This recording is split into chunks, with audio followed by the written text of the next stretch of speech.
Good evening, Little Masters, and welcome to episode 267 of the Prancing Pony Podcast, where they tried to put us on the last of the Waynes, bearing away to refuge the aged and the children.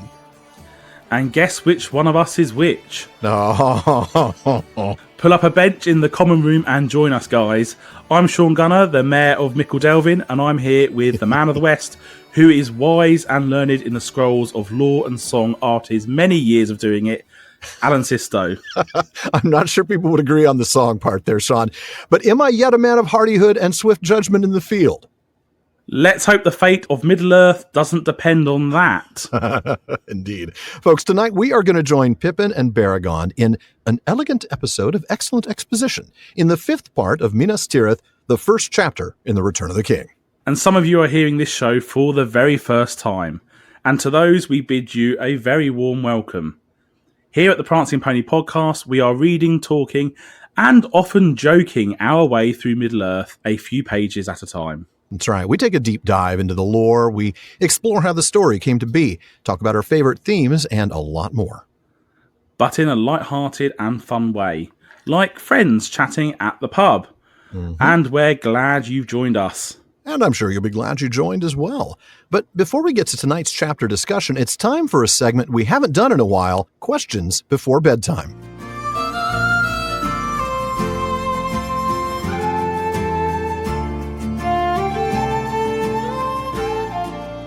I've only heard this segment once or twice before, so Alan, you're going to have to walk me through it. Be happy to do that, Shaun. Of course, that's because we've only done it twice before. So here's the thing. It's kind of like our Questions After Nightfall, except It's totally different. At first, it's not live, and second, it's not for our patrons.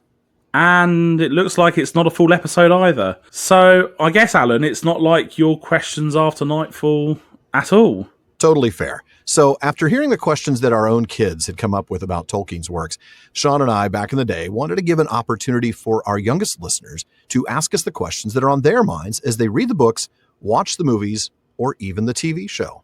Do I count as one of the younger listeners, Alan? Well, you sure don't count among the older listeners.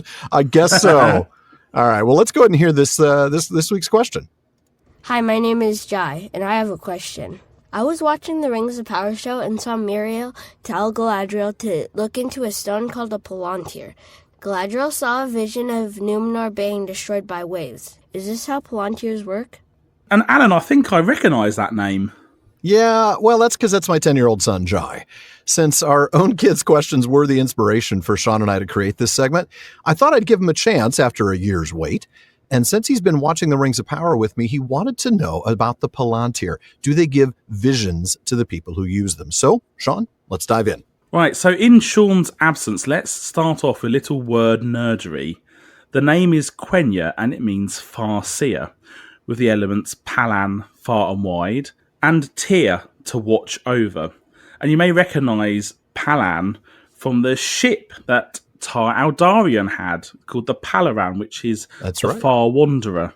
And the last element you will have also seen in names like Tirion and Minas Tirith, or even Tir Harad on the Rings of Power show, meaning Southwatch.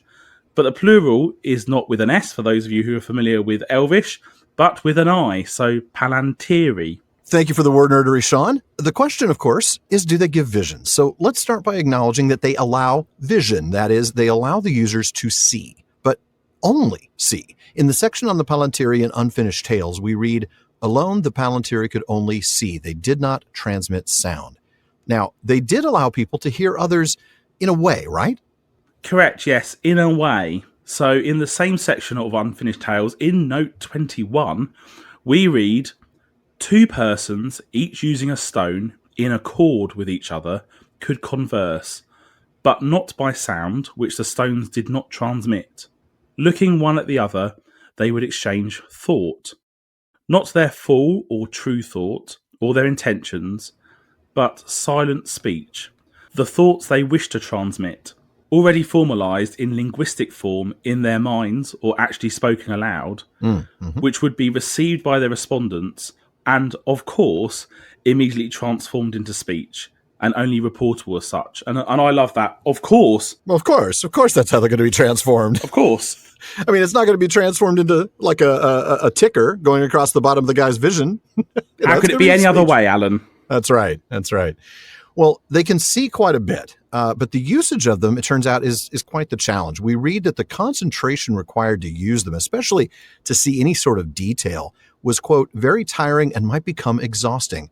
Consequently, it, meaning that kind of use, was only undertaken when information was urgently desired and chance enabled the surveyor to pick out items significant for him and his immediate concern from the stone's visions.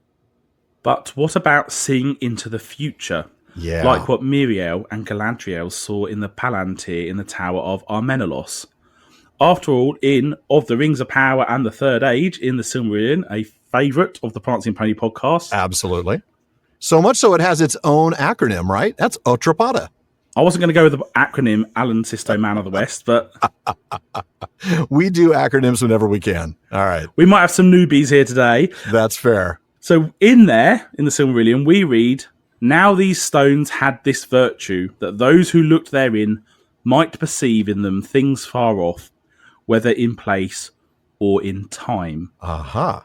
For the most part, they revealed only things near to another kindred stone, for the stones each called to each, but those who possessed great strength of will and of mind might learn to direct their gaze whither they would. All right, then. Now, Gandalf admits that he'd like to use it to see things in the distant past. He says, "Even now my heart desires to test my will upon it, to see if I could not wrench it from him and turn it where I would. To look across the wide seas of water and of time to Tirion the Fair, and perceive the unimaginable hand and mind of Feanor at their work, while both the white tree and the golden were in flower." Love that line. Lovely line. So... they can communicate with each other. Right. They can see things happening right now. Mm-hmm. And they can see events in the past. Right. But can they see events in the future? Well, to finally get around to answering Jai's question, sadly, no. So footnote 5 in the chapter on the Palantir and Unfinished Tales says they could only see scenes or figures in distant places or in the past. So the idea of being able to see a vision of the future, certain or merely possible, is just not consistent with what Tolkien's Palantir could do. Well, that's that then. Yep. I mean, I guess the real answer, we could have saved 10 minutes and said, no, next. But that's not how we do things. We give things the full Prancing Pony podcast treatment. Fair enough. I'm still learning the ropes. I appreciate I'm not the Tolkien professor, Alan, but I'm still learning. But it does seem to me that when we look at how they've used the Palantir, they seem to be having a bit of a nod to the Mirror of Galadriel. Oh, yeah, clearly. Mm-hmm. Perhaps an inspiration for her way down the road when she sets up shop in Lothlorien, whenever that's going to be. That elf magic can indeed show the future, because as Galadriel says, it shows things that were, and things that are, and things that yet may be. But which it is that he sees, even the wisest cannot always tell. Certainly. Yeah, I think that is what they're doing. They're sort of combining the function of the Palantir with the function of the Mirror of Galadriel. And I think they might have done that specifically because it was Galadriel who was going to be using it. It was interesting to connect her to it because, of course, something we haven't mentioned yet, it was her creepy uncle Feanor who made them in the first place. Her creepy uncle? I don't... Have you not listened to the Prancing Pony podcast, Shaun? You know what we think of Feanor. I mean, we usually have a pinata sound for whenever we mention him. I know, but I've got the copy of the Silmarillion in front of me, Alan, and I can't see him referred to as Galadriel's creepy uncle. Okay, that's our own description. But you are right, Alan, at least genealogically. Galadriel was the daughter of Finarfin and Éowyn. Finarfin was the son of Finwë, with his second wife Indis, and Finwë, of course, was the father of Feanor. That's absolutely right. Well, son, Jai, thank you for the question. And folks, if your child wants to ask us a question, please go to podinbox.com/prancingponypod and record your question for us. Make sure to let us know that it's 4 questions before bedtime, or we'll end up looking in Barliman's bag for the written question. Well, I'm certain we'll get to see what I did there, look into the Palantir again, in fact, later in this episode. Yeah. But for now, let's go back to the text. Alan Sisto, Man of the West, would you pick up where we left off last week and start with Pippin's view over the Pelennor? I certainly will, Shaun. Thank you. The sun was now climbing, and the mists in the vale below had been drawn up. The last of them were floating away just overhead as wisps of white cloud borne on the stiffening breeze from the east that was now flapping and tugging the flags and white standards of the citadel. Away down in the valley bottom, 5 leagues or so as the eye leaps, the great river could now be seen gray and glittering, coming out of the northwest and bending in a mighty sweep south and west again, till it was lost to view in a haze and shimmer, far beyond which lay the sea, 50 leagues away. Pippin could see all the Pelennor laid out before him, dotted into the distance with farmsteads and little walls, barns and byres, but nowhere could he see any kine or other beasts. Many roads and tracks crossed the green fields, and there was much coming and going, wains moving in lines towards the great gate, and others passing out. Now and again a horseman would ride up and leap from the saddle and hasten into the city. But most of the traffic went out along the chief highway, and that turned south, and then, bending swifter than the river, skirted the hills and passed soon from sight. It was wide and well paved, and along its eastern edge ran a broad green riding track, and beyond that a wall. On the ride, horsemen galloped to and fro, but all the street seemed to be choked with great covered wains going south. But soon Pippin saw that all was in fact well ordered. The wains were moving in 3 lines, one swifter drawn by horses, another slower, great wagons with fair housings of many colors drawn by oxen, and along the west rim of the road many smaller carts hauled by trudging men.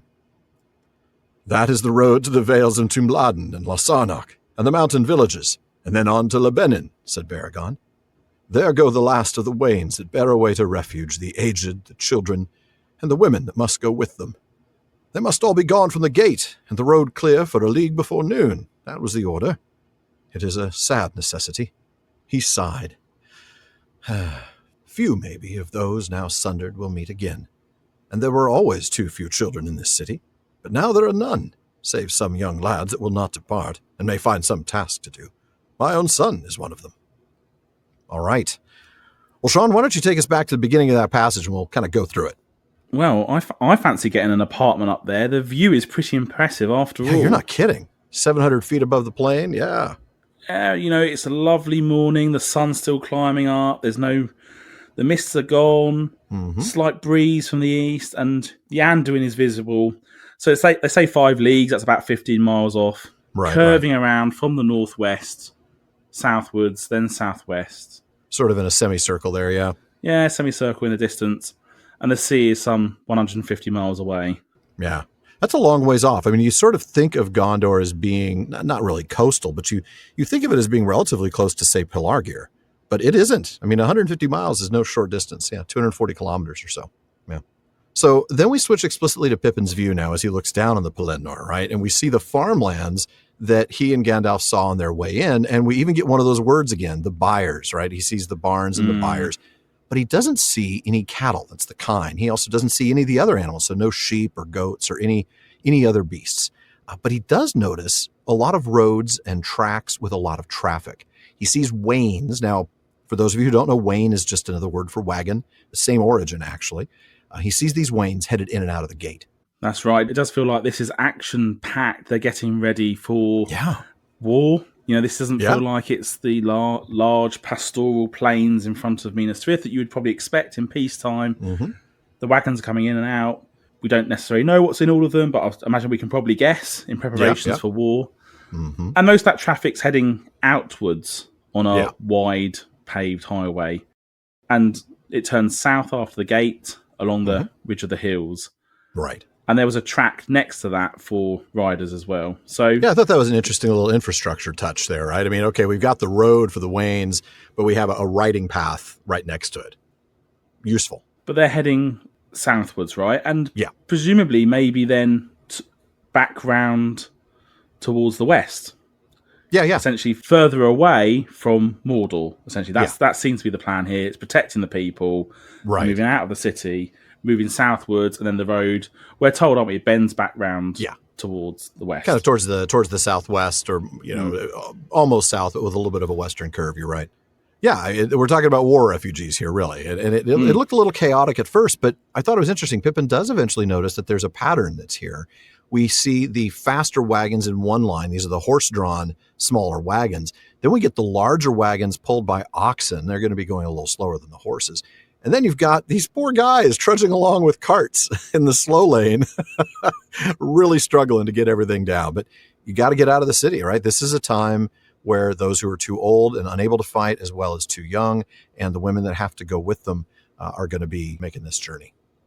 Yeah, and Beregond tells us where the road goes. As I mentioned, it goes to the Vales of Tumlarden. This is a different Tumlarden from the one you may be familiar with in the Silmarillion.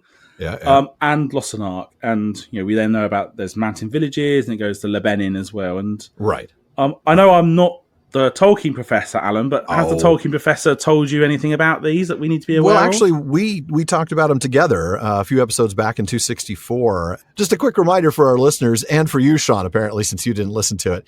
Lossarnoch is actually a part of the larger region of Lebanon. Tolkien's unfinished index describes Lossarnoch as the region of northwest Lebanon, about the sources of Tirith and Eroe. And then Hammond and Skull point out from that same unfinished index that Tumlarden, as you suggested, is Sindarin for a flat valley with steep sides, and it is, of course, originally the name of the vale in Beleriand, where the hidden city of Gondolin was built by Turgon. Thank you very much for that, Alan Sisto, Man of the West. Hey, you're very welcome, Shaun Gunner, Mayor of Mickledelving. There we go. Which, have I told you that I really like that nickname? That's a good one. Is it better than yours, Alan? Or well, no.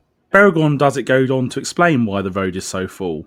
Yeah. So it is refugees, children, the old, and women. They have to travel with them. And this, of course, implies that some women have remained. Yeah, I thought that was interesting. And those women that have to travel with them, yeah. And that they have to go so soon. The road needs to be clear for 3 miles by noon. Yeah, this is the last day. Get everybody out. Get everybody out. And Beregond explains that the reality is, with what we're facing, most of the people that are parting now will never be reunited. And that's a real tragedy. It's a real loss of not just of people, but of the breaking up of families and loss of culture and history here in Minas Tirith.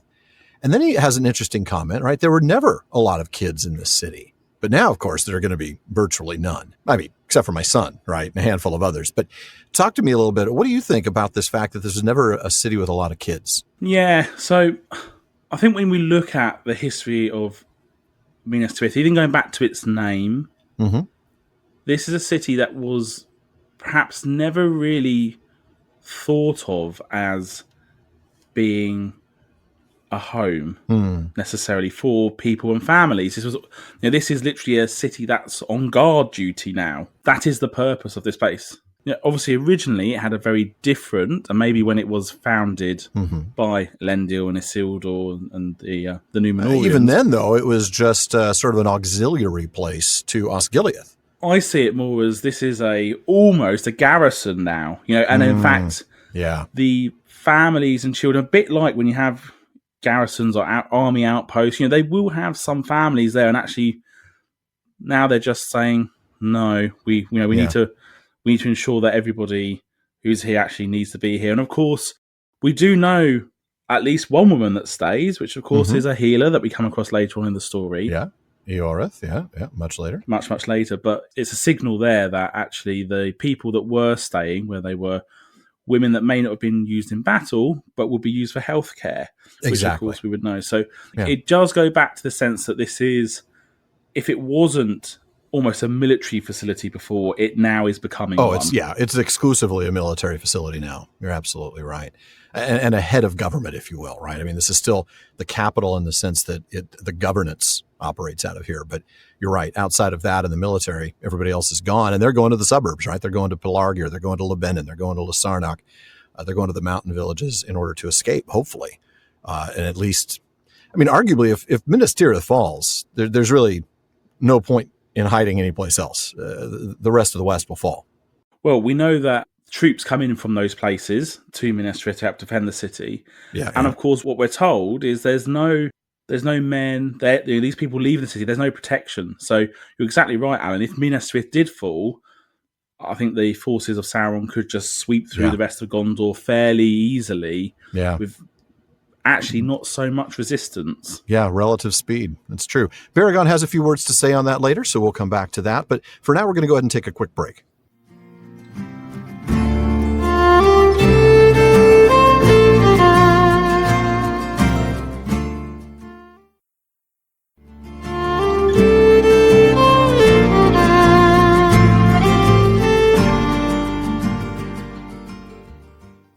So before we get back to the text and those young lads that will not depart, we want to make sure that you know that even after you've listened to this episode, there is a lot more talk going on at the Prancing Pony Podcast.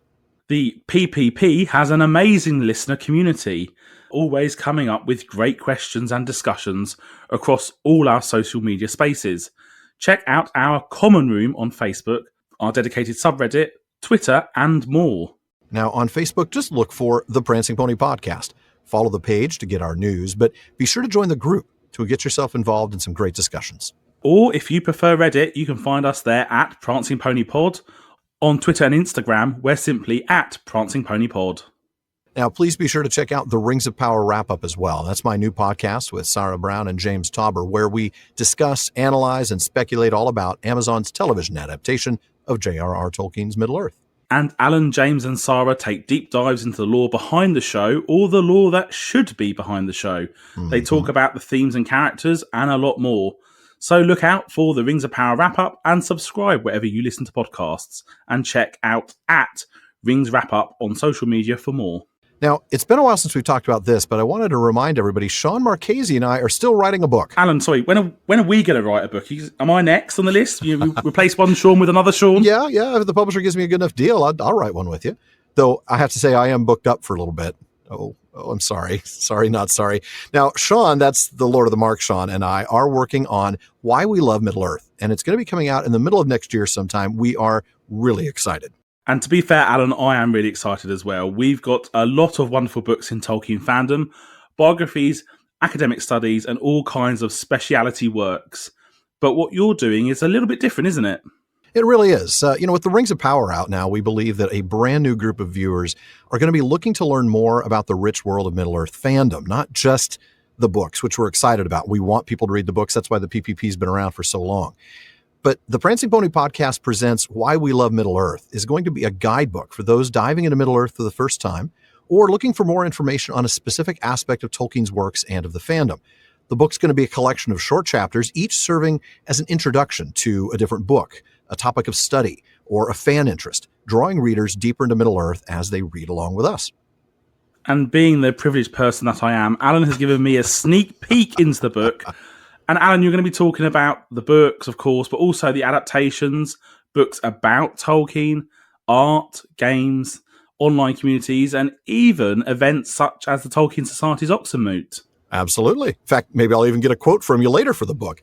The book is going to mirror the experience of listening to the podcast as much as is possible to do in a book. There are going to be plenty of asides and digressions. There will be commentary in each of our two voices, and of course, plenty of pop culture references and bad dad jokes.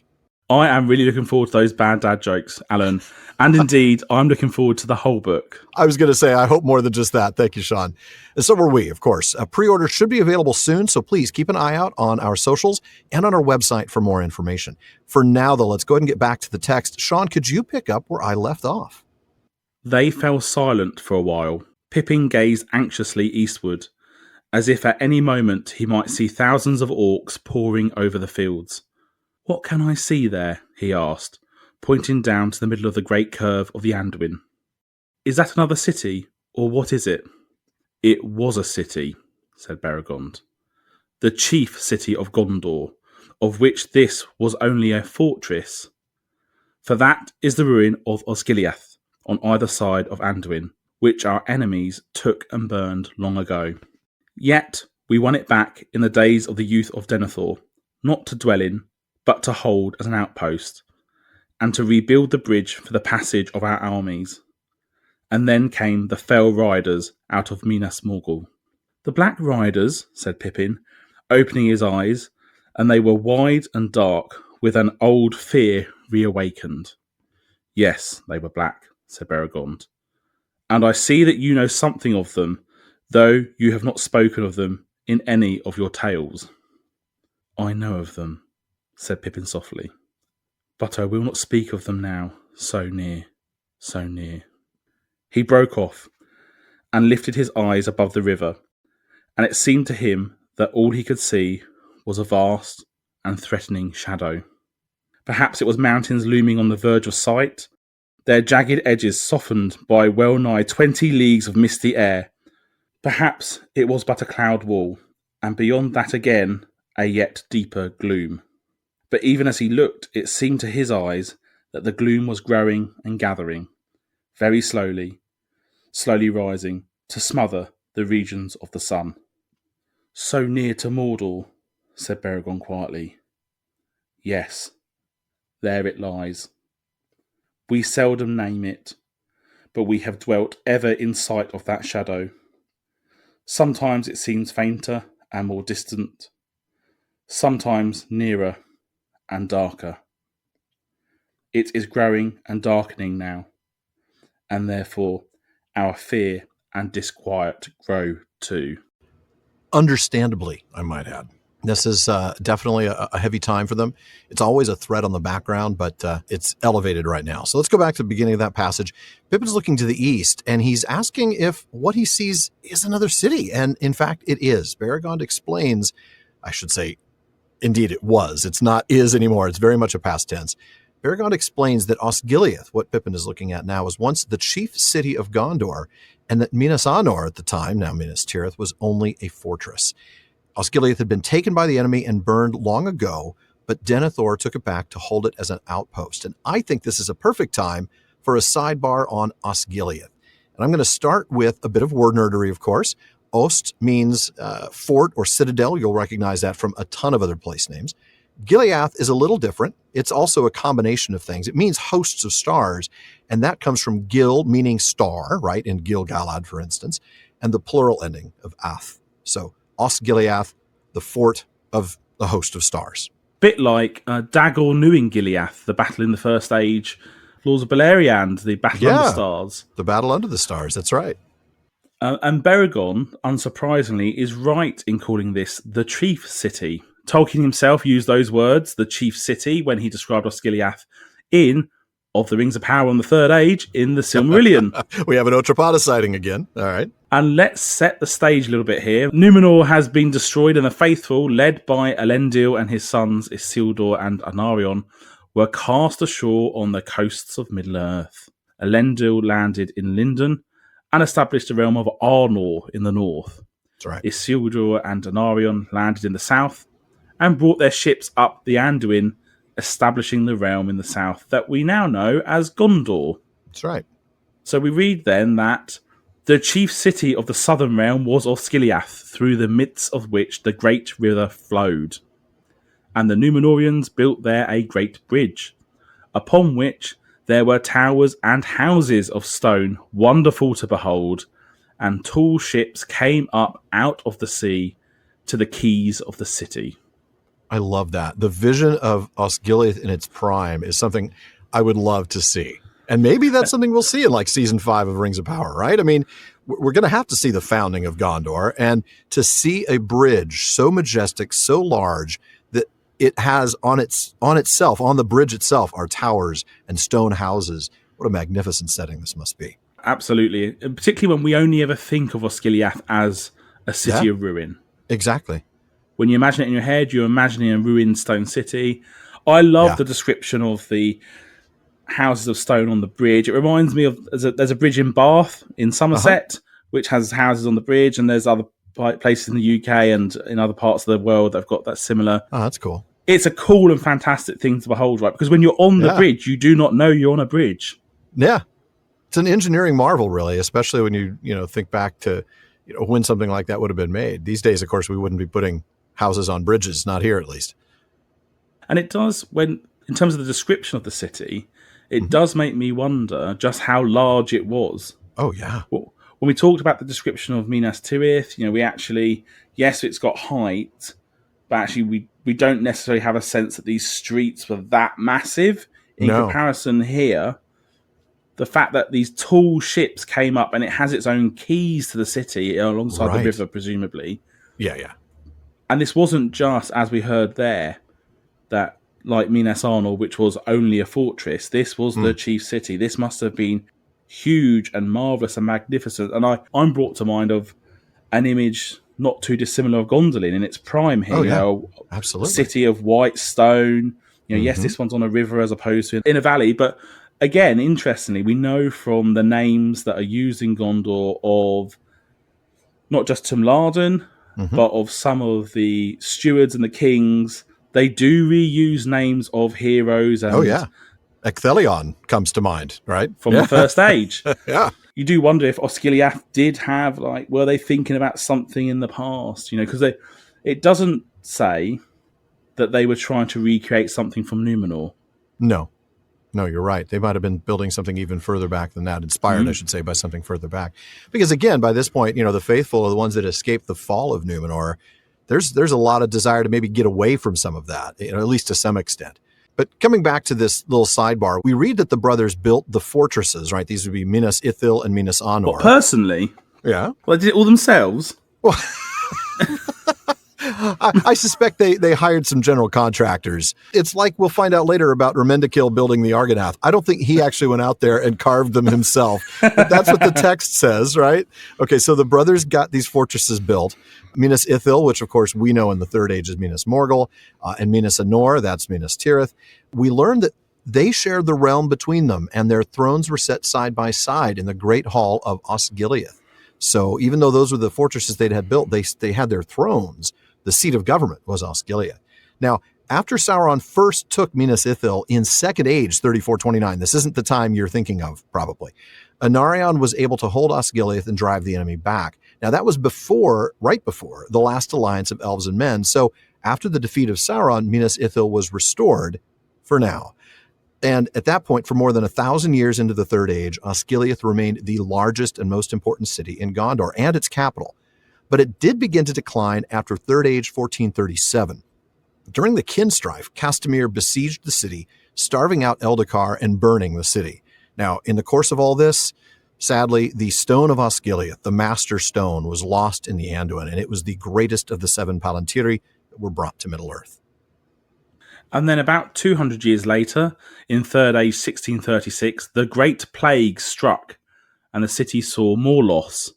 Eventually, the king's house was moved to Minas Anor in Third Age 1640.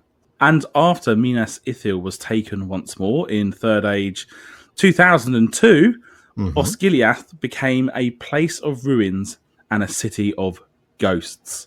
Yeah. Until finally it was overrun by orcs in Third Age 2475. Yeah.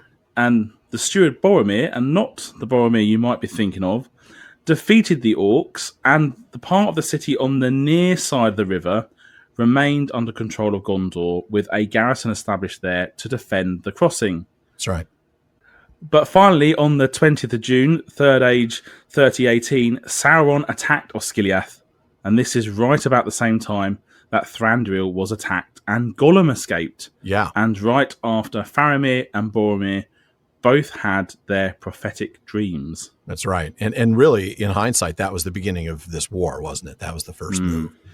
So coming back to the text, it was that attack in the previous June that Beregond is referring to when he tells Pippin about the Fell Riders out of Minas Morgul.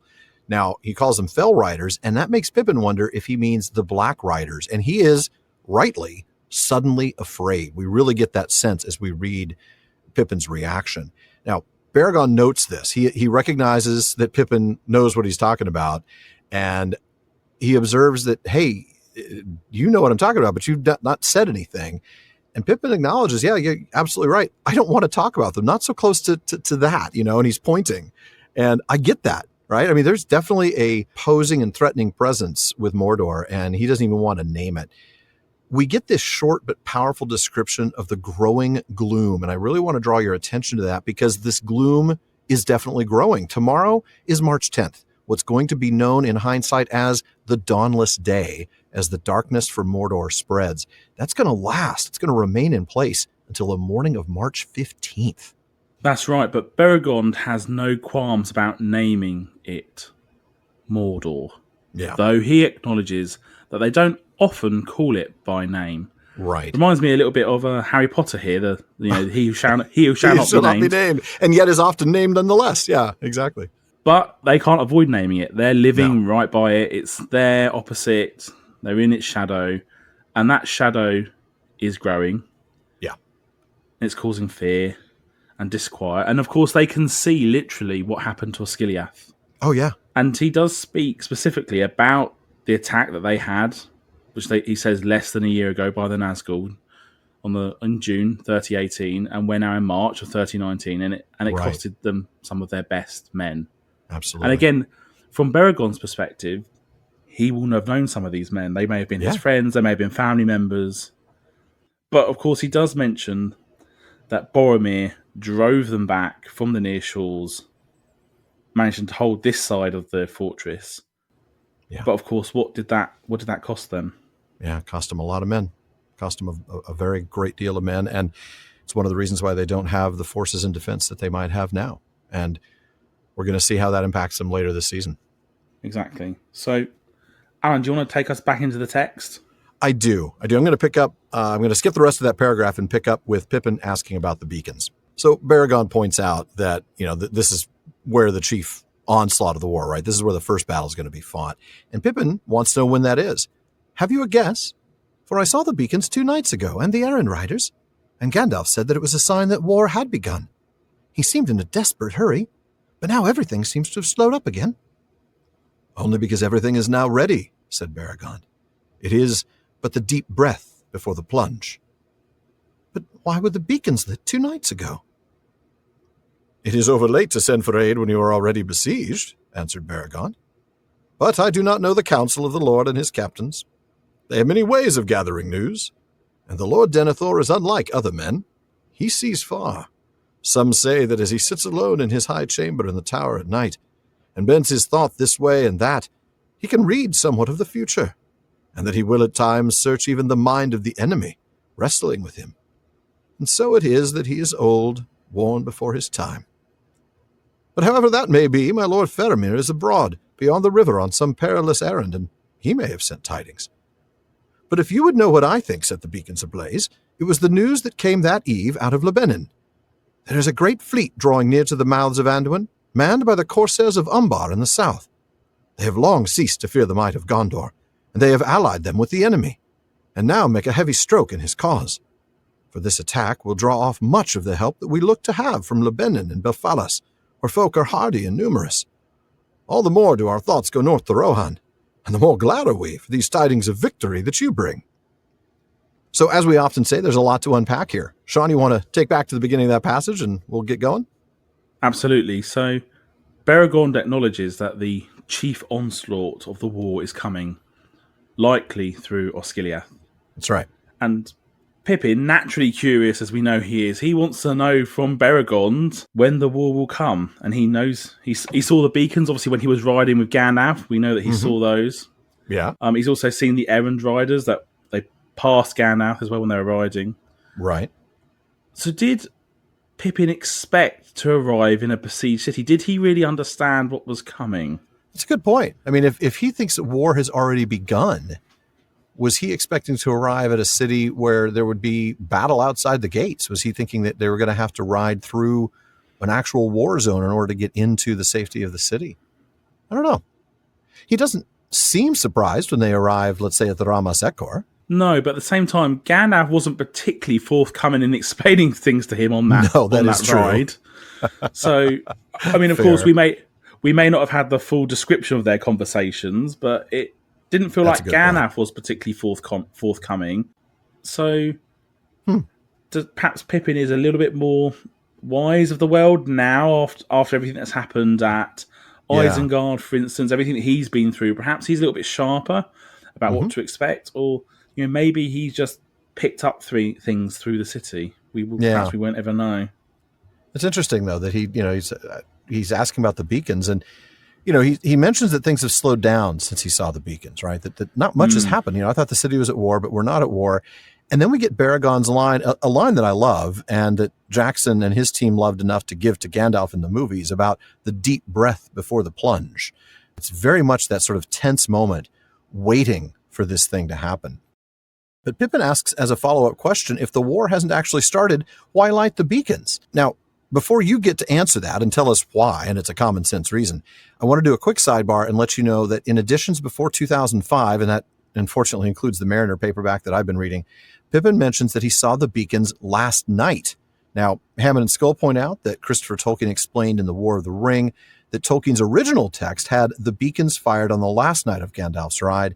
In the final form, it was on the night preceding the last, the journey taking 4 nights.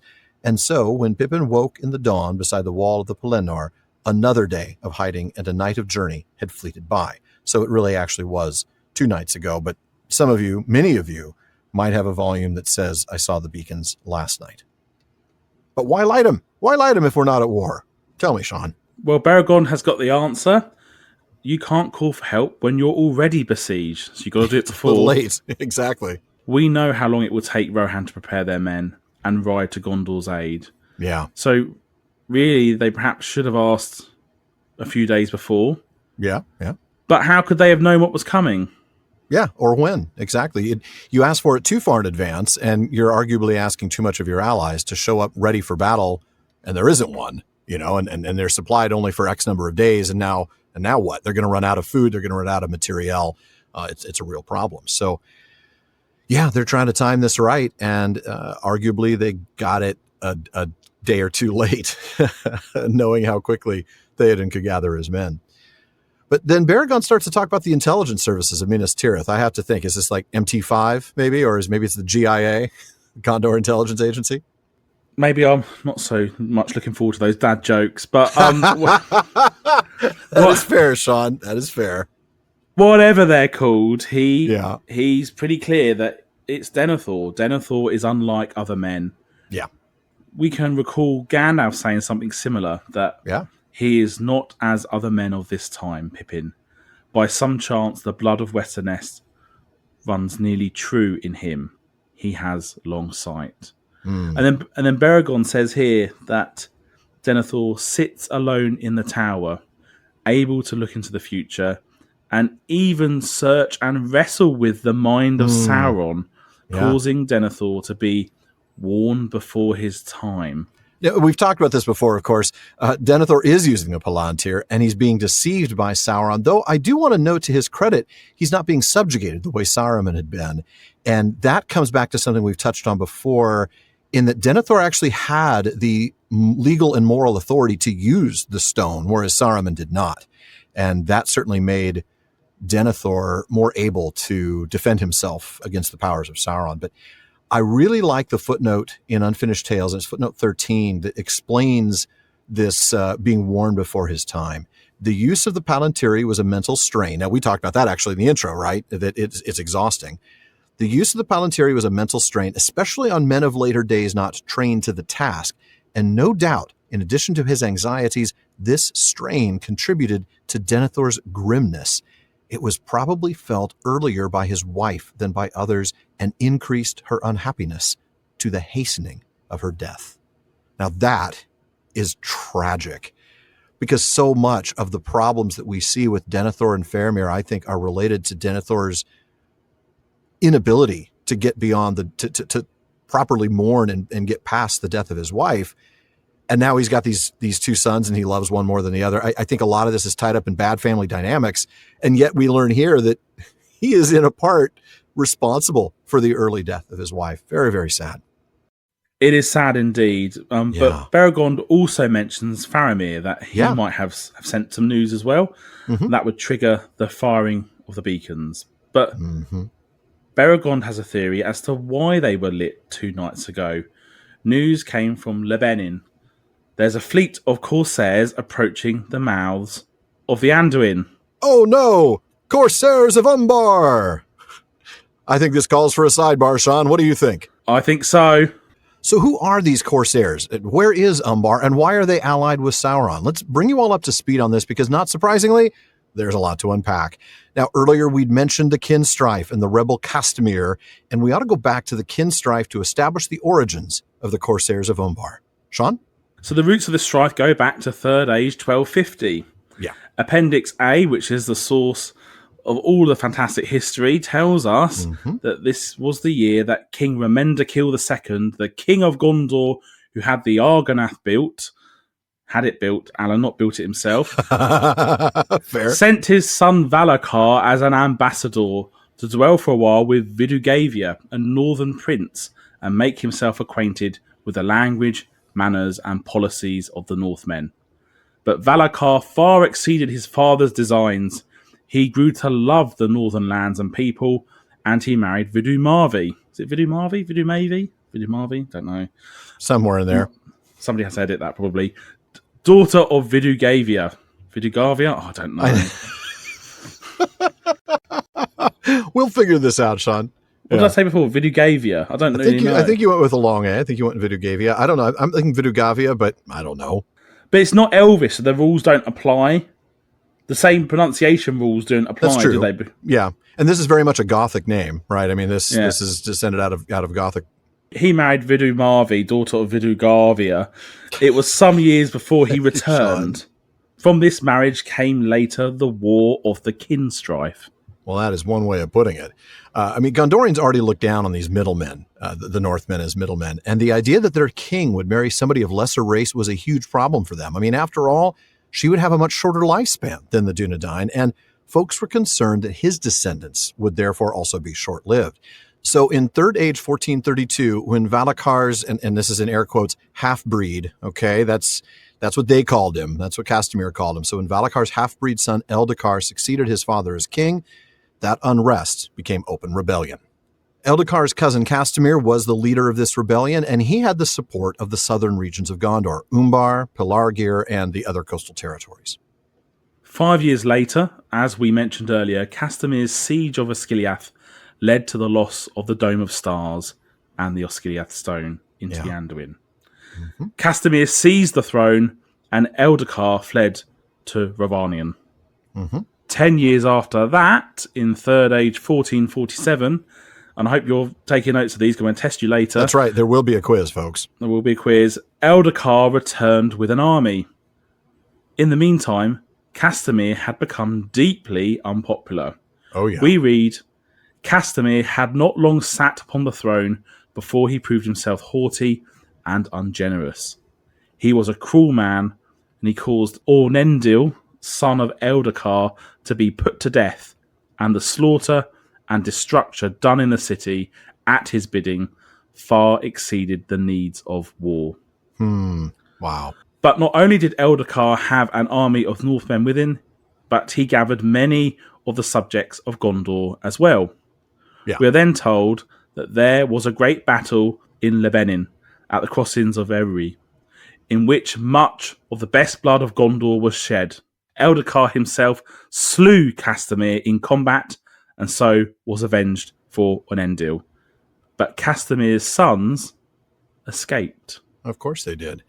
And finally we read that they sailed away and established themselves at Umbar. There they made a refuge for all the enemies of the king, and a lordship independent of his crown.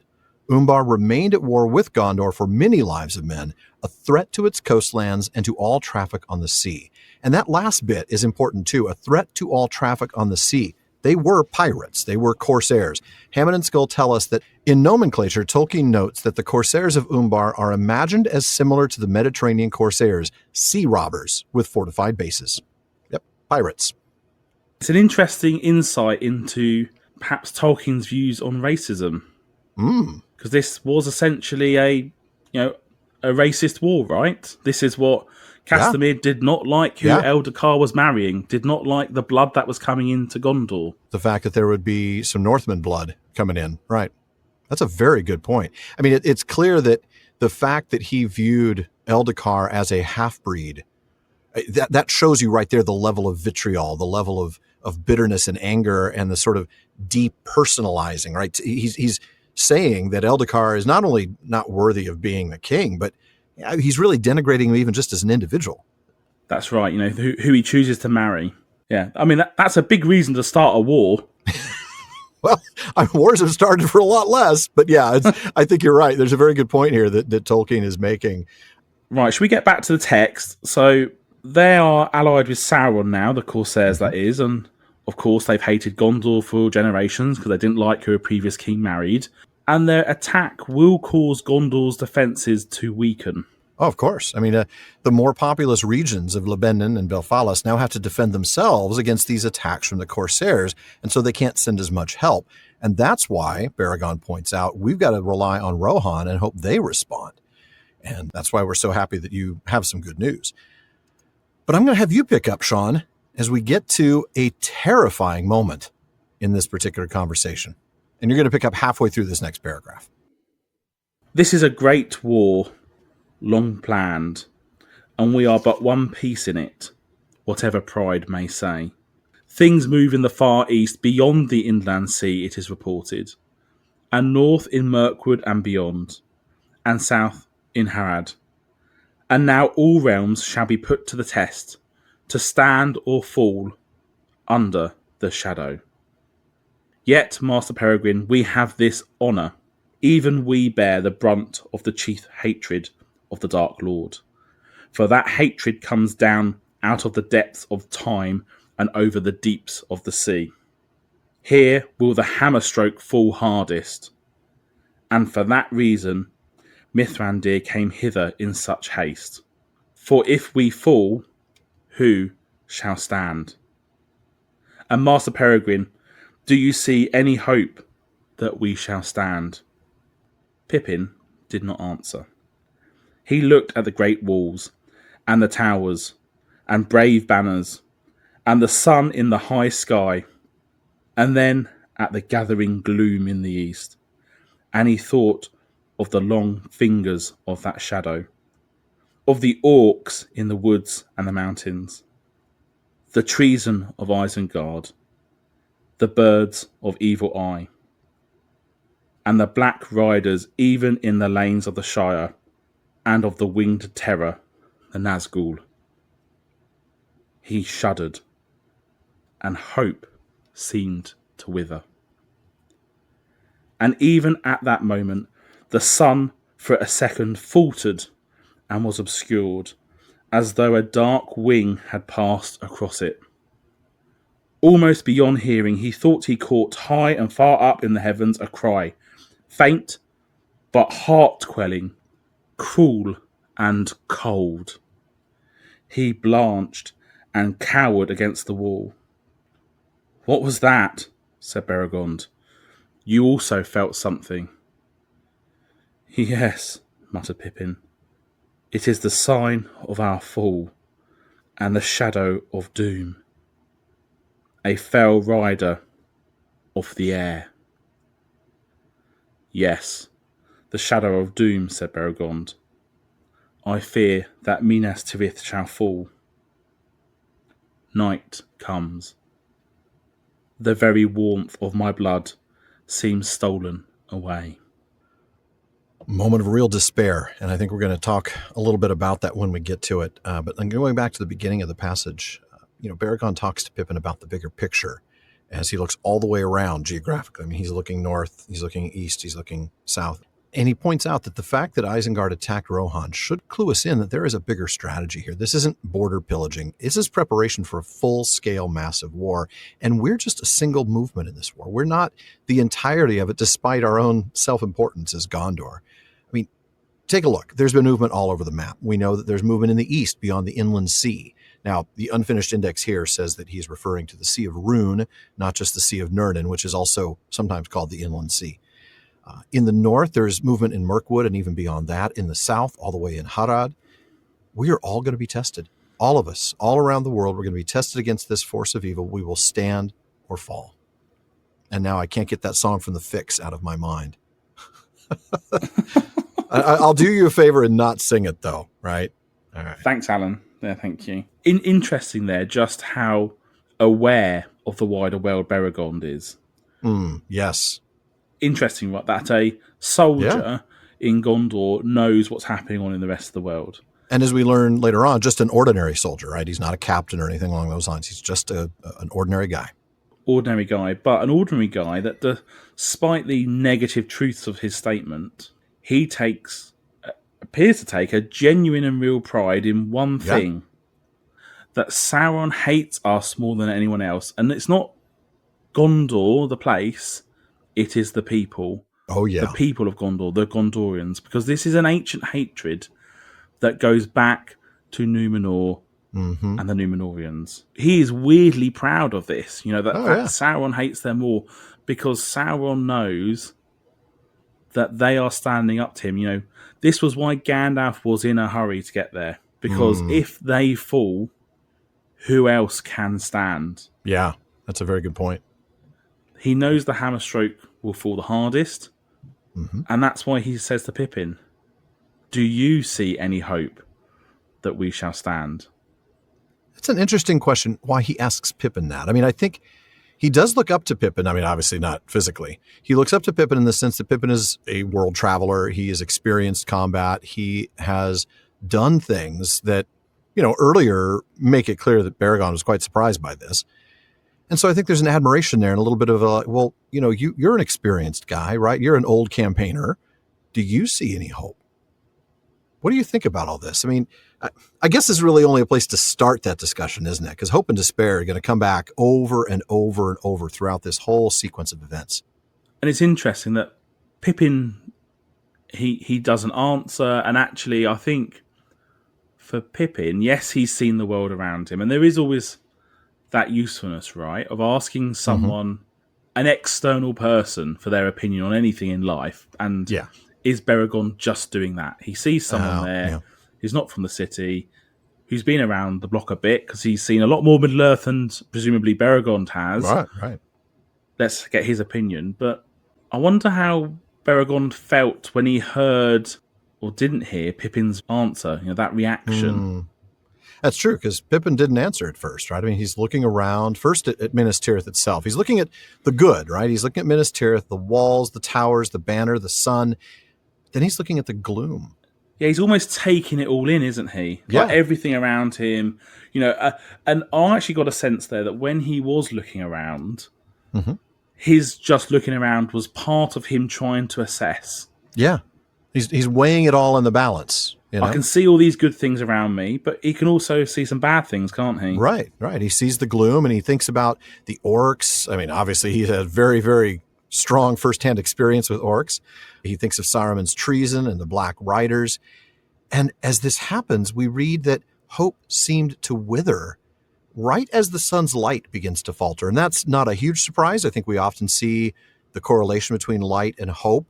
And the light falters as though a dark wing had flown across. And that's really foreboding, because then we hear the faint cry. It's described as cruel and cold, which is very much like the description of it back in the Shire. And Pippin recognizes it immediately. And it's interesting that although Beregond may not have heard the cry, he felt it. Yeah. He felt something. He did. That cruelness, that coldness. And he asked Pippin. And actually at this point, Pippin does answer him, because we know that sadly Pippin's got some experience in this regard. And he says it's a fell rider of the air. And at that point, we again see this despair creeping in. Yeah, we do. The sign of our fall and the shadow of doom. This is coming from Pippin, who's normally the optimist in the group. Yeah. Absolutely. And again, it's a good example of Pippin's character development. Yeah. This is not the same Pippin we saw that left the Shire. Correct. He is no longer naive. He has experienced too much for that naivete. Yeah. He's not even the same Pippin that we saw in Rivendell. No. Not even close. To a certain extent, you could argue that Pippin here, yes, he's not a natural fighter. He's not going to be winning any awards for gallantry, I think it's fair to say. But at the same time, he is battle-hardened. He's been through an awful lot here. You got to remember, a space of a couple of months. This isn't a long time. This has all been happening. It's only 3 months ago. At this point, he was in Rivendell. Yeah. With his feet up, presumably. Not bothering to look at maps, if I remember correctly. Not bothering to exactly. And in those 3 months, he's travelled hundreds and hundreds of miles. Yeah. He's been through an awful lot, and he himself says that, this is the sign of our fall. And interesting, I also thought he used the word our. Good catch. It wasn't just, your fall or the city's fall, our fall. Is he referring to our, as in me and Beregond both together in this city? Right. Because I'm part of the guard now. Yeah. Part of the guard. Or is it the peoples of Middle-earth against the West. Sauron? Right. Yeah, I don't know. I would imagine it's the former, but there's certainly some suggestion that it's also the latter in a logical sense, because once Gondor falls, as we know, there's nothing that's going to stop Sauron. Beregond responds to this, doesn't he? Essentially, he agrees. He's worried about the fall of Minas Tirith. Like what you and I were saying earlier, he essentially believes that if this city falls, that will be it. Yeah, it's the end of the free peoples of Middle-earth, as you might say. It is, and Beregond's blood runs cold here. Yeah. And it's interesting that at this moment, that even though they've got Gandalf, yes, he's not with them two directly for this conversation, but he's there with them in Gondor, in Minas Tirith, that the hope is fading in them here. Yeah. Which just goes to show, because we know that part of Gandalf's, he's as a owner of one of the rings, he kindles fires in people as much as he does real fire. Absolutely. That's his job.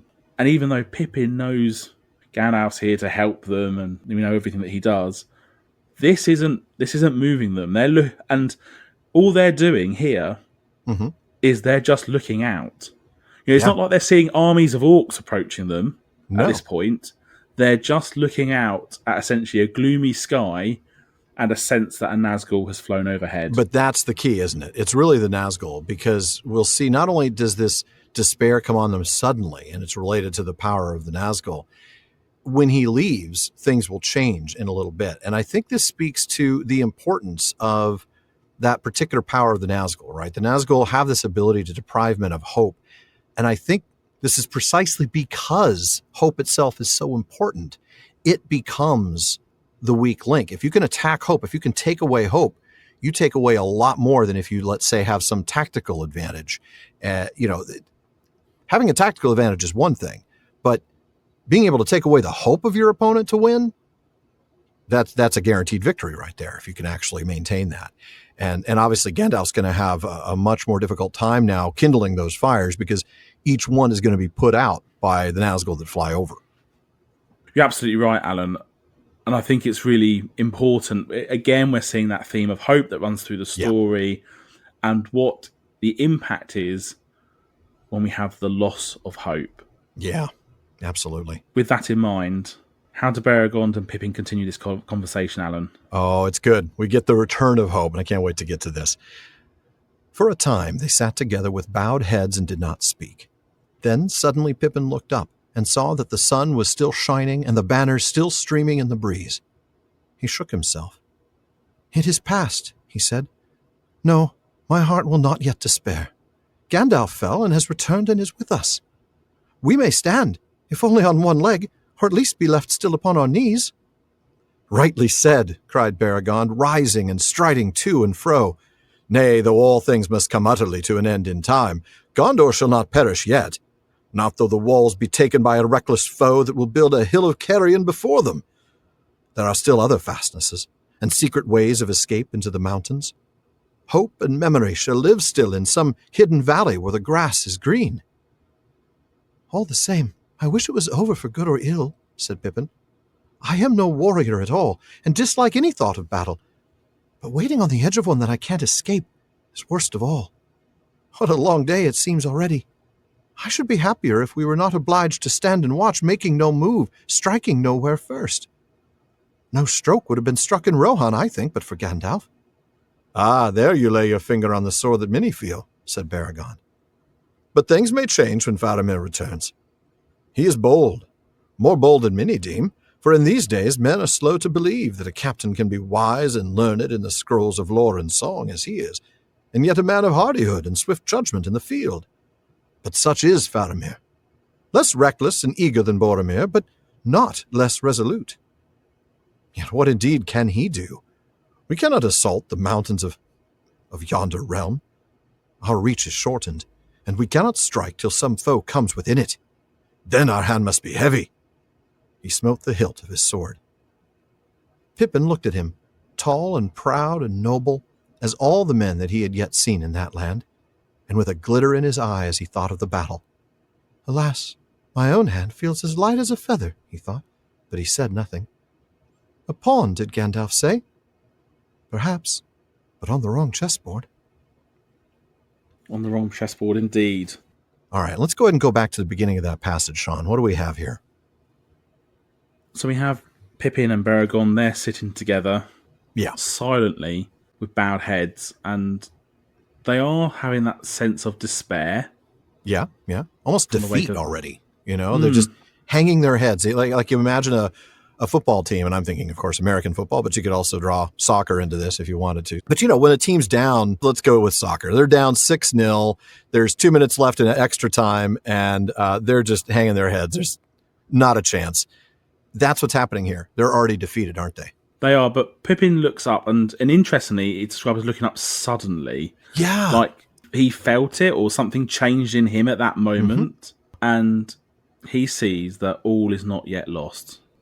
Seeing the sun clearly has a change in him, and he refuses to give in to that despair. And it's interesting. I love that. Yeah, because in the passage you just read, there's 3 mentions of Gandalf in relation to 2 of which relate directly to the idea of hope. And this is the first one here, where he says that Gandalf fell and has returned and is with us. So immediately, this is a cause for celebration. It shows that actually, even when you think all is lost, something can return. We can have a eucatastrophe. Thank you. I was about to say, if you don't use that word, Shaun, we're going to have to chat. Yeah, definitely eucatastrophe moment right there. Yeah.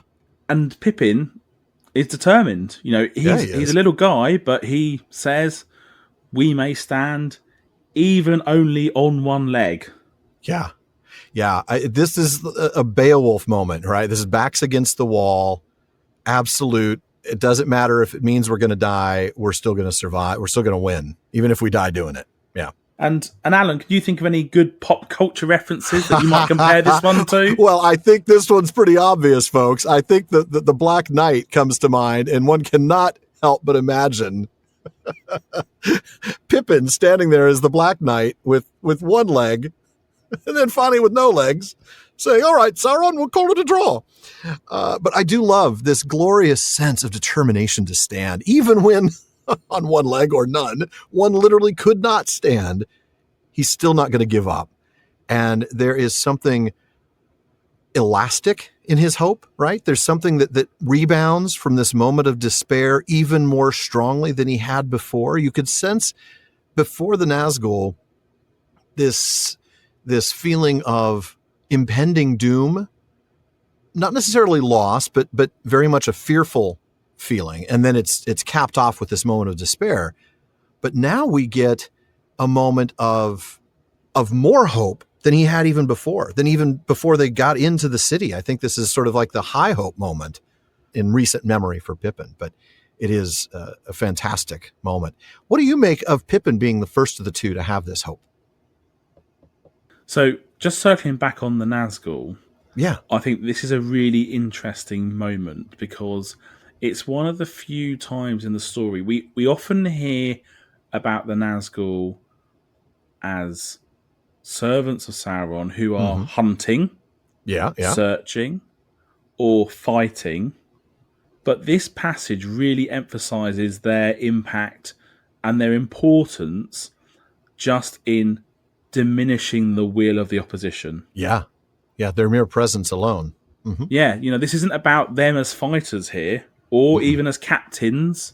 No. This is about them and their ability to almost drain away and suck out the hope. Because actually, it's when Pippin suddenly looks back up, sees the sun, that his hope is returned. Now, I wondered when I was thinking about this, that as we have these several mentions of Gandalf in this passage, is it because Pippin's sitting there reflecting on Gandalf and reflecting on Gandalf's return that actually this is what causes him hope? Yeah. Because we know this is part of Gandalf's mission in Middle-earth, right? It is, right. And actually, is it Pippin's memories of Gandalf here that are sort of producing this hope in Pippin all of a sudden? I want to sign up for that. I buy that actually quite a bit. You know, when you think about how much time he has been spending with Gandalf lately, and you think about the conversation that he had with Gandalf after he swore himself to Denethor's service, you know, and then Gandalf had to head off to that council meeting. I very much think you're right on this. That is what's driving Pippin's hope here. Again, Gandalf in opposition to the Black Riders, as we'll see later in a literal sense. Here it's sort of, foreboded, if you will. It's sort of a foreshadowed, I guess is the word I'm actually looking for, that what we have in a physical confrontation between Gandalf and the Witch King, we have here in Pippin's head, a battle between the despair of the Nazgul and the hope of Gandalf. Yeah, and then I wonder, is there a more personal thing here, which is Gandalf won't let anything happen to me. Yeah. Gandalf obviously picked up Pippin, almost literally, from the Palantir and took him off to Gondor. Yes, he did. And going back to that conversation between Gandalf and Pippin after Pippin swears himself to Denethor, you see that fondness from Gandalf for Pippin. Oh, there, very much. Yeah, when he puts his hand around his shoulder, and love that. And I wonder if part of Pippin's thinking here is not just, the great Gandalf. Gandalf will come back. Gandalf will save us. Right. He will make us all hopeful. But actually, Gandalf won't let anything happen to me. Yeah. My friend who has cared for me and shown me that care is going to protect me. And in protecting me, he's going to also be protecting this city. He's going to make sure that nothing bad happens to me unless he's already gone, Absolutely, because I can't get away from the juxtaposition in this paragraph between "No, my heart will not yet despair," and then the next sentence, "Gandalf fell and has returned and is with us." Yeah. 100%. You're absolutely right. I love it. Whatever the case, though, of course, this, not surprisingly, sort of Gandalf by proxy encourages Beregond, right? We've talked about Gandalf's job being to kindle hope. The hope that Gandalf kindles is so strong in Pippin that that fire has spread to Beregond. He is encouraged, and he gets up and paces, and he's agreeing with Pippin. And I love this. He expresses the hope that Gondor is not going to die. Everything comes to an end at some point, but it isn't Gondor's time yet. Even if the walls are taken, and he uses that really vivid example of an enemy willing to stack its own dead in order to overcome the walls. Even if those walls are taken, we have other places to hold out, and we have ways of escape. And there's this lovely reminder, and you tell me if this reminds you of anything from just, an episode or two ago, that hope and memory will continue someplace green. You're right, because it reminds me very much of what Gandalf was saying in our previous episode, where Gandalf said, "I shall not wholly fail of my task, though Gondor should perish, if anything passes through this night that can still grow fair and bear fruit and flower." Again, and it goes back to that point that we talked about, which is maybe Gondor, the country, falls, but there will still be Gondorians, and they will still be resisting. Yes. And they will have something green, and they will have hope, and they will have memory of what was gone, and hope for a better future. And that is going to be enough for them to rebuild at some point, that hope and memory alone. Yeah. Yeah, I think so. And I love that. I love how that calls back to Gandalf's line. Green and then grow fair, bear fruit, flower again. I think they tie those lines together. The hope and memory being the things that pass through this night. Love it. But Pippin would at least like to get on with it all already. Seriously, can we just get this thing done? Can we get it done? One way or the other, yeah. And he does acknowledge that he doesn't really like the thought of fighting. He kind of knows he's not necessarily the best fighter. Yeah. But sitting around waiting for the fight feels even worse for him. Boy, it must. Yeah.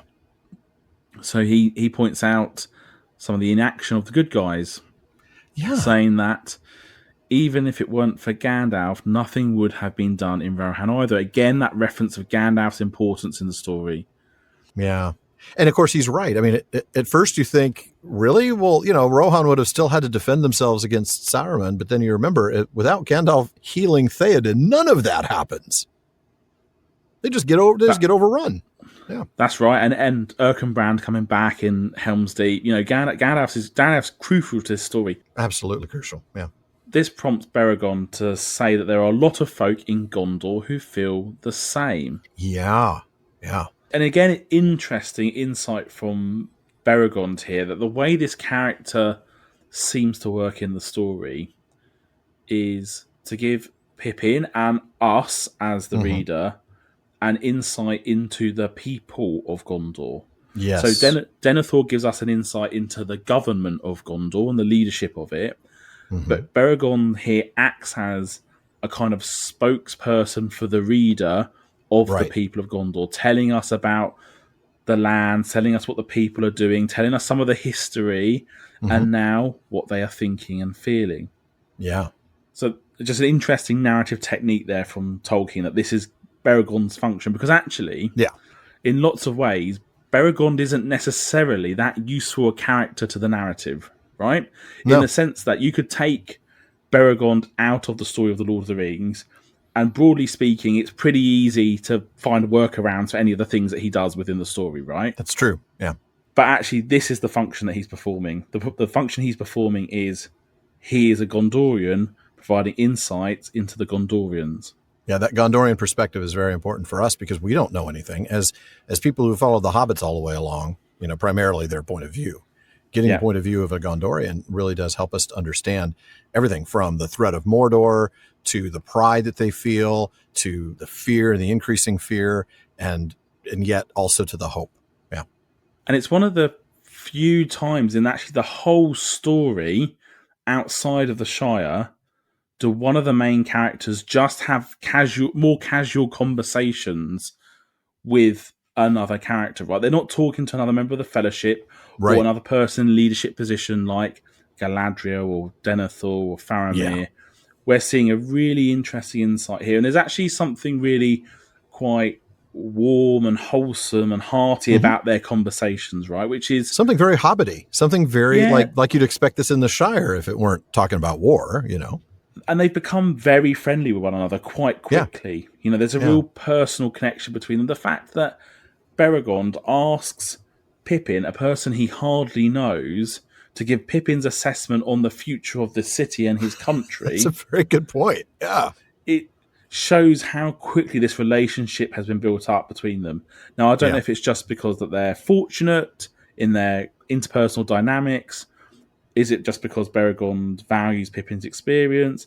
Is it because they're in similar positions within Gondor's military? All of the above, Yeah. But regardless, Beregond hopes or thinks that perhaps the circumstances will be different when Faramir gets back. And he goes on to speak very, very highly of Faramir. Certainly much better than Denethor implied. And I think that's important because, as you mentioned, he gives us that Gondorian perspective. And I think that tells us that, just like we already know more about Faramir and we have reason to understand that Denethor's opinion of him is wrong, in essence, we're hearing Beregond say Denethor's opinion of him is wrong, which is good. I like that. He tells us a little bit more about Faramir. He's bolder than people think he would be. He's got this reputation for being a smart guy, for being learned in lore, but that doesn't mean that he lacks boldness or that he lacks hardihood. And I love that word. In fact, if anything, he's arguably going to be a better leader than Boromir because he's not as reckless, right? And yet he's still just as resolute. He's just as determined. He's just as willing to stand up against the foe, but he's less likely to take a dangerous risk. But then he points out the obvious, that even if Faramir comes back and leads our troops, what are we going to do? We don't have the numbers to attack Mordor. We don't have the numbers to go on the offensive. And by the way, did you note that he doesn't name it here? You know how he named it earlier? We're like, oh, he doesn't really have any qualms. Here he says, of yonder realm, right? He doesn't even want to name it here. He kind of has gone back to that tradition. But I love his point. We don't have the ability to go on the offensive. Instead, we have to wait for an enemy to come to us. And when they do, we're going to be ready. We're going to be ready to strike hard when the enemy comes near, make them pay for even getting close. And hearing Beregond talk like that helps Pippin see him in a different light. I agree. Yeah. Tall, proud, noble. And of course, that makes him think about himself. I'm sorry, I'm thinking tall. Tall does not make him think about himself. But yes, it does in other senses. But you're right. he notices that perhaps he's a bit more inadequate for the task at hand. Exactly.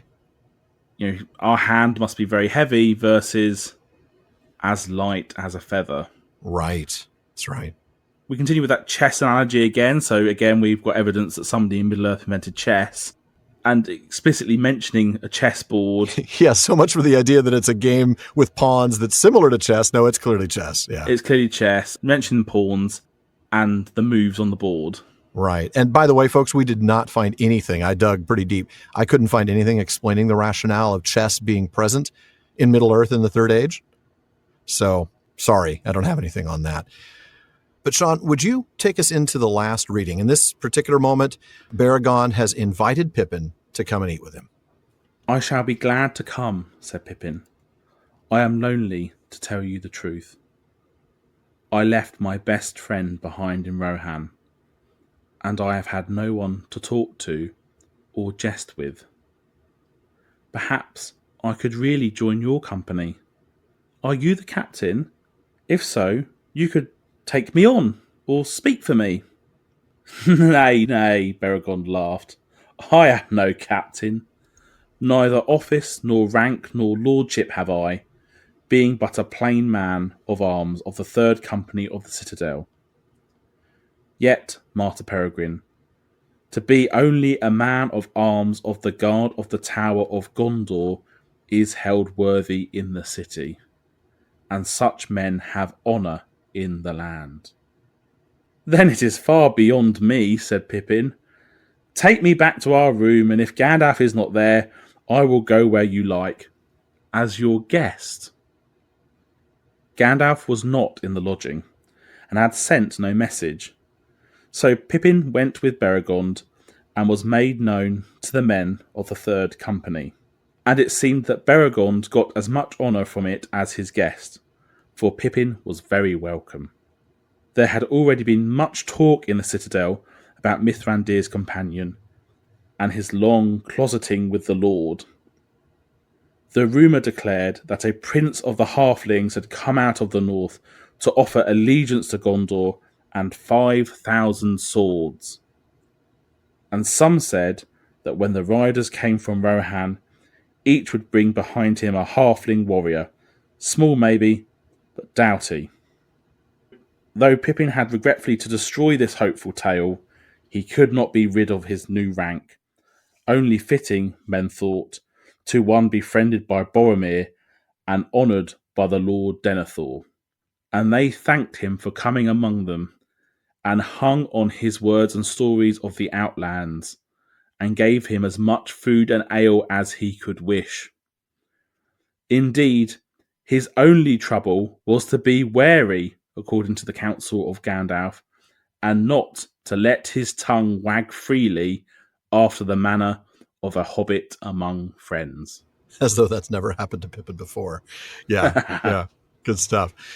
So going back to the beginning of that passage, after all this conversation, well, thankfully, it's time for lunch. I'm sure that makes Pippin very happy. So Beregond invites Pippin to join his mess. Now, most of you probably already know a mess is just the hall where soldiers would eat their meals. And he explains, look, you might not be in my company permanently, but you're certainly welcome today. And it would be good for you to meet as many folks as you can. And wow, yes, it would. Pippin agrees. And I love this. It's not just because of the food.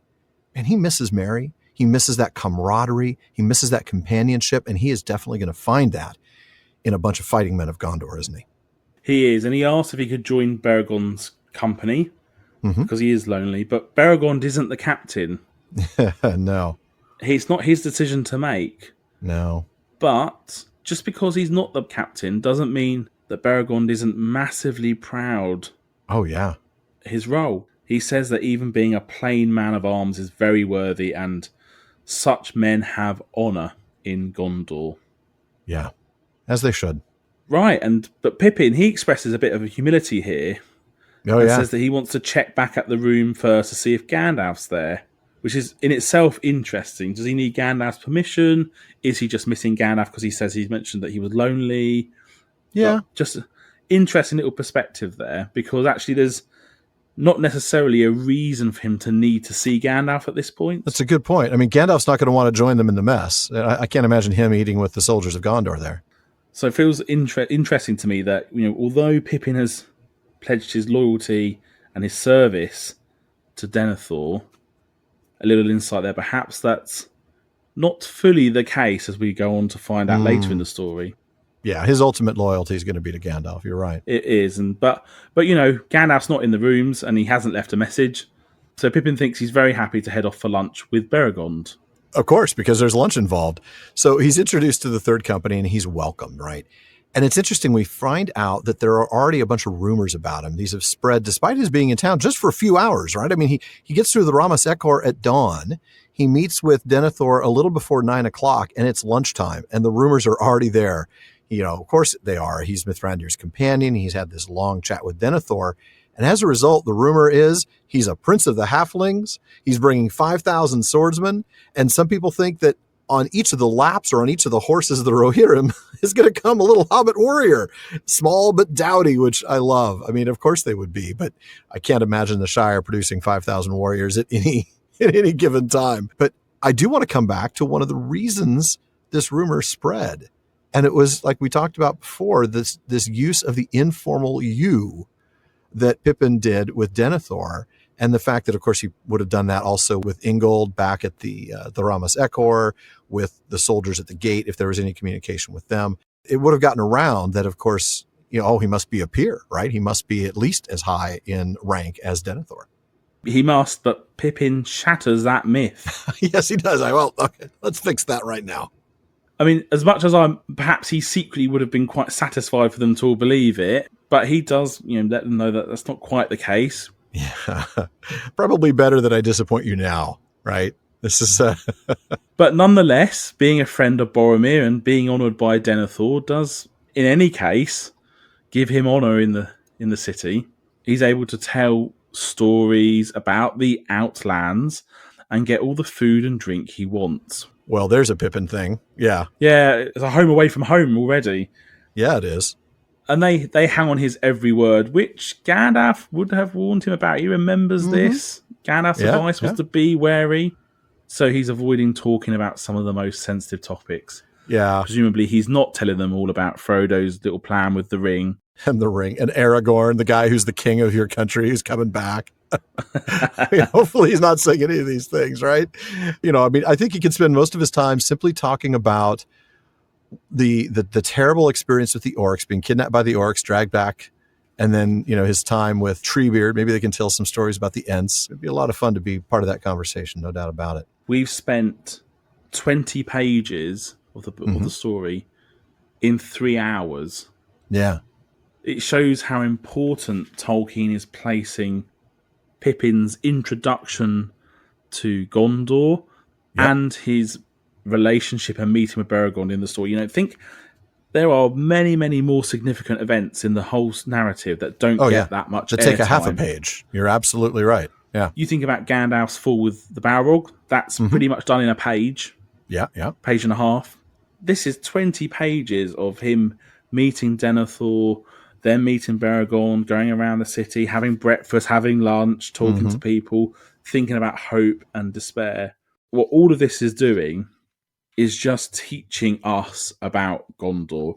Yeah. Essentially, what we are getting is all that narrative, that history we get in Appendix A. We're getting this in a condensed version here, telling us about, but from a real person's perspective, not from a timeline, but from actually what is somebody who lives here, who's got to defend their home. Yeah, who's putting their lives on the line for this, right? And they're not just defending their city, they're defending their country and indeed Middle-earth. What are they feeling at this point? And we'll get a little bit more of that next week when Pippin spends time with Bergil, Beregond's son. I mean, it's a different perspective, but it's, again, another long section of text that covers a very short period of time, giving us, like you said, a clue as to the importance of Pippin's experience here in Minas Tirith. Yeah. I'm looking forward to it, Alan. I am too. Did you know, though, that if you give Barliman as much food and ale as he could wish, what you end up with is very, very late mail. So does Barliman have anything in the bag for us tonight, Shaun? Funnily enough, we do actually have a leftover question from last week when we ran a little long. Well, it must have been all that food and ale. It must have been. Paul D asks, why don't Faramir, Boromir or Denethor know who Aragorn is, considering he was previously amongst them? Surely some people would have realised when he arrived at the city. I also remember a comment in one of the books that Aragorn and Denethor would have become rivals. Aragorn didn't have one of those special superhero masks that renders people incapable of seeing through the disguise. Well, just to be clear, Paul, the law doesn't tell us what kind of mask Aragorn did actually have. That's a good point. I mean, your argument, absence of evidence is not evidence of absence. No, we jest. You're right. He probably doesn't have a mask, but I bet he doesn't. You're right.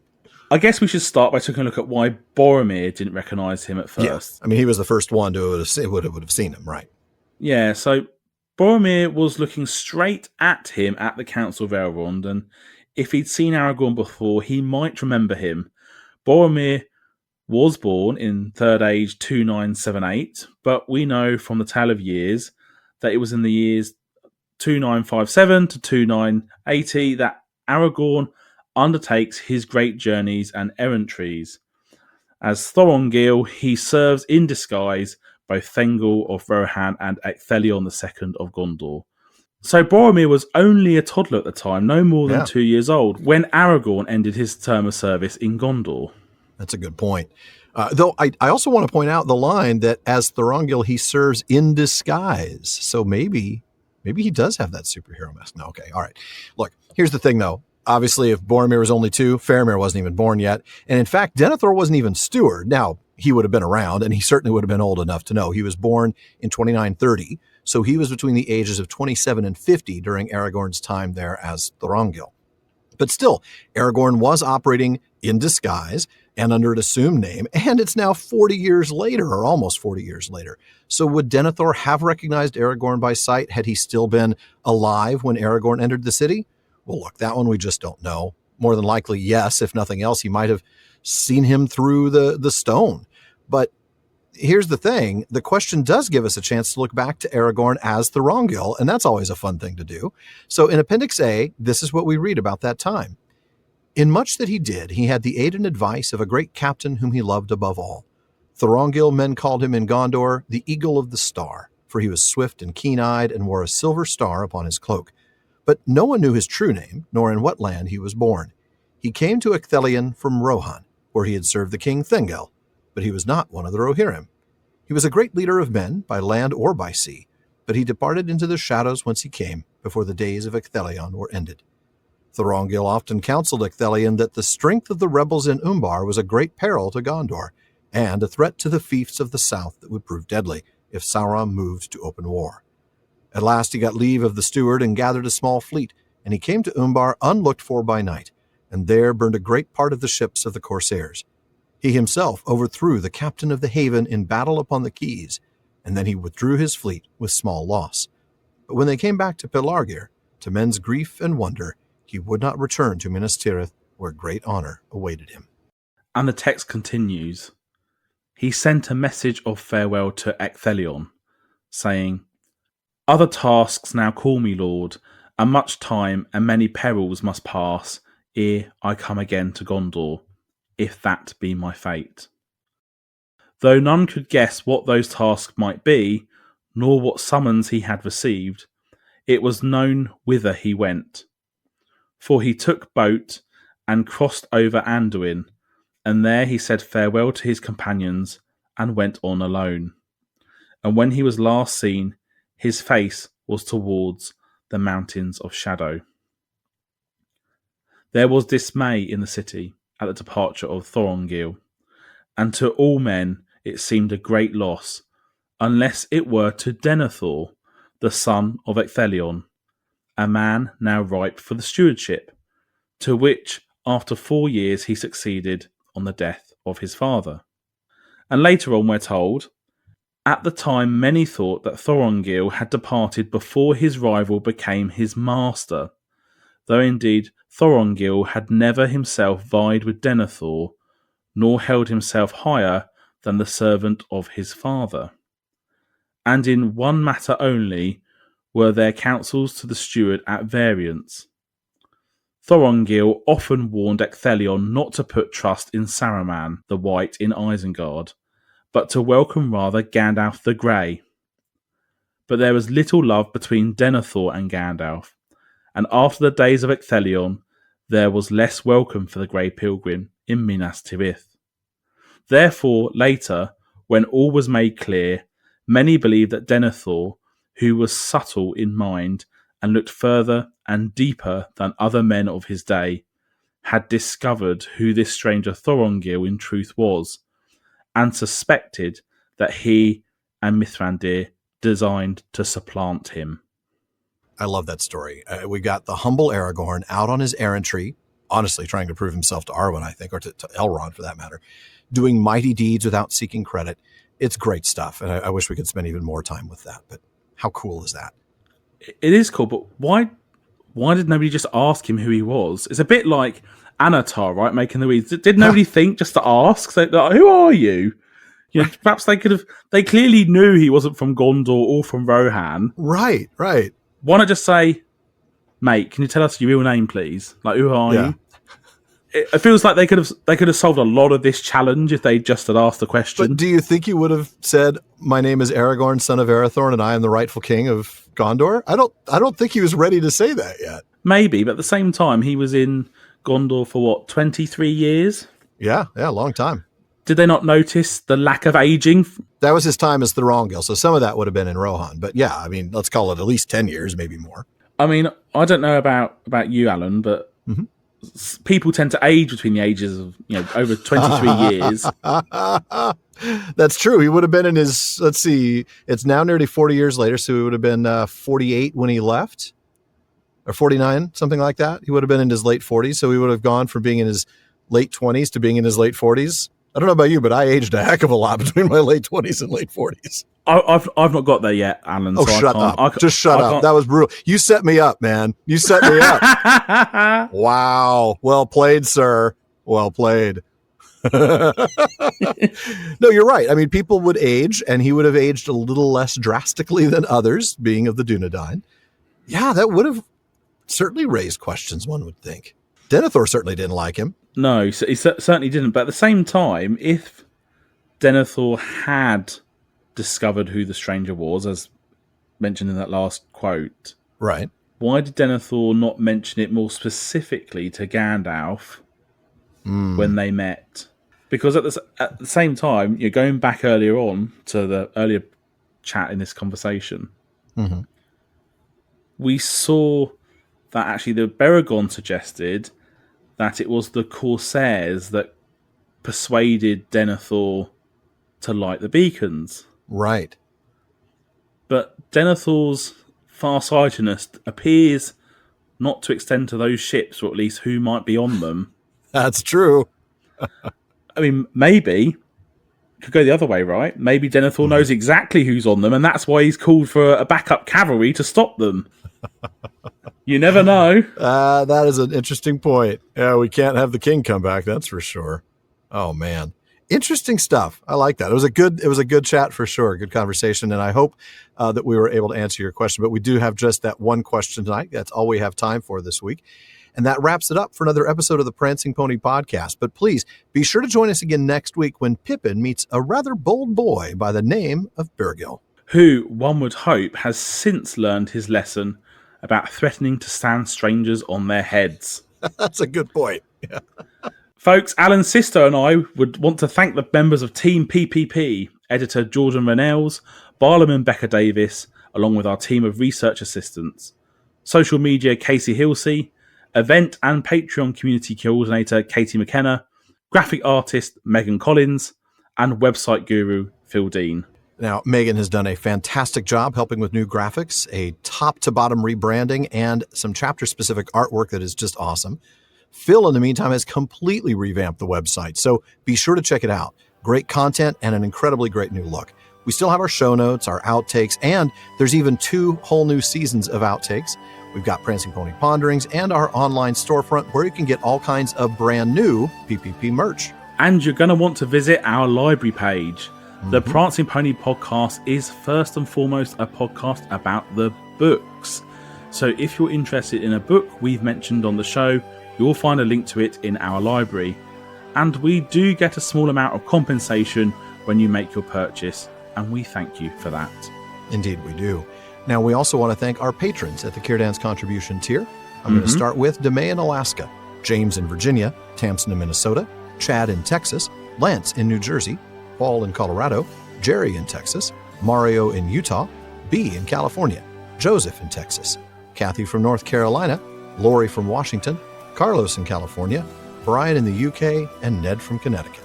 There's also Jerry from Washington, Joe in Washington, Erwin from the Netherlands, Dylan in Australia, Ben in Minnesota, Anthony in Texas, Karen in the UK, Zaxu in Illinois, Jim in Maryland, Brian in Texas, Sarah in New Jersey, June in Ireland, Joshua in Massachusetts, James in Florida, Lucy in Texas, and Connor in North Carolina.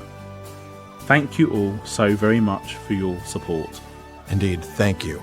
And make sure you don't miss any episodes of the Prancing Pony podcast. Subscribe now through Apple Podcasts, Spotify, Amazon Music, or your favourite podcast app.